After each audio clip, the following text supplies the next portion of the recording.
Tak je 12. máj 2016 a my dnes už rozoberáme základný tábor, v ktorom sme strávili spolu 2 týždne. Môj pôvodný zámer bol taký, že spravíme také rozlúčkové video pre vás spoločne s Vladom aj Zolim. Tí už sú v Katmandu, takže už len zostalo na mne, Romanovi a Janovi, aby sme tento tábor nejakým spôsobom rozobrali. Ale ešte predtým vám chceme ukázať, ako sa nám tu spolu 2 týždne žilo. Roman už rozoberá buddhistické vlajočky, ktoré tu vejú nad každým jedným táborom okolo. My tu máme aj taký malý oltárik, ktorý vlastne spájal pôvodné stany Vlada a Zola spolu s našimi. Ten oltárik zasvetil taký lokálny láma, buddhistický láma, ktorý sem prišiel ešte predtým, ako sme tu boli my. Náš tábor sa nachádza tak na začiatku tej celej globálnej dediny, ktorú tu môžete vidieť okolo seba.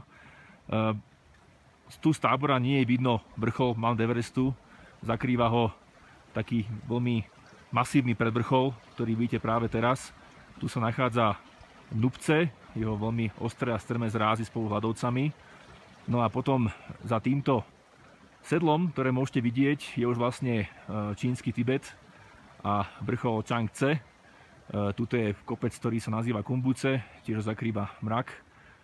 Tuto Lindgren a tuto opäť žiaľ v mrakoch sa nachádza vrchol Pumori, pomerne známej 7000-ovky. Tu sú naše stany, Jano stojí pred svojím, tuto je môj stan, ako vidíte, nabíjame všetci na solároch, to je tu taký veľmi efektívny zdroj energie. Dostanú iba nakúkneme, lebo je tam veľký bordel. A keďže je tam veľký bordel, tak sa tam nebudeme nejako zásadne veľa pozerať. Tu je tá legendárna fľaška, o ktorej sa môžete dočítať aj v printovej časti týždňa.